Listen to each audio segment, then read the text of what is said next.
আসসালামু আলাইকুম আপুরা, সবার কি অবস্থা? চলো আজকে তোমাদের সাথে একটা অ্যানিভার্সারি ব্লগ ভিডিও শেয়ার করি। কার অ্যানিভার্সারি ছিল সেটা জানতে হলে অবশ্যই পুরো ভিডিওটি দেখতে হবে। দিনটা ছিল শুক্রবার আর সেদিন এত পরিমাণ বৃষ্টি হয়েছিল, রাস্তাঘাট পুরো ডুবে গিয়েছিল। আমরা ভাবতে পারি যে আমরা অ্যাটেন্ড করতে পারবো। একটু রোদ ওঠার পর আমরা সবাই রওনা দিয়ে ফেলেছি। আপু সাফকাতকে নিয়ে আমাদের বাসায় চলে আসছিল, আর এই রিক্সার মধ্যে আপু, সাফকাত, আমি আর সানায়া ছিলাম। যাওয়ার পর কিছুক্ষণ রেস্ট নেওয়ার পর আমরা দুপুরে খাবারের জন্য বসে গিয়েছি।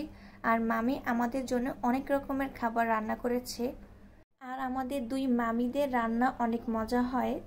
এখানে আমরা ভাগ্নি, ভাইকনা, মামাতো ভাই সবাই মিলে একসাথে বসে খাওয়া দাওয়া করছিলাম। তো বলি দিই আজকে কার অ্যানিভার্সারি ছিল।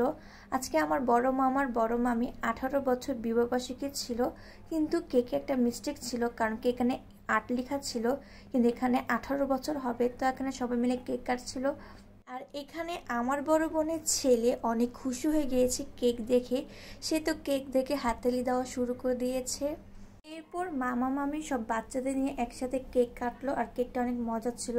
আর সবাই আমার বড় মামা বড় মামিদের জন্য দোয়া করবেন। আজকের ভিডিওটি এই পর্যন্ত। সবাই ভালো থাকবেন, সুস্থ থাকবেন। আল্লাহ হাফেজ।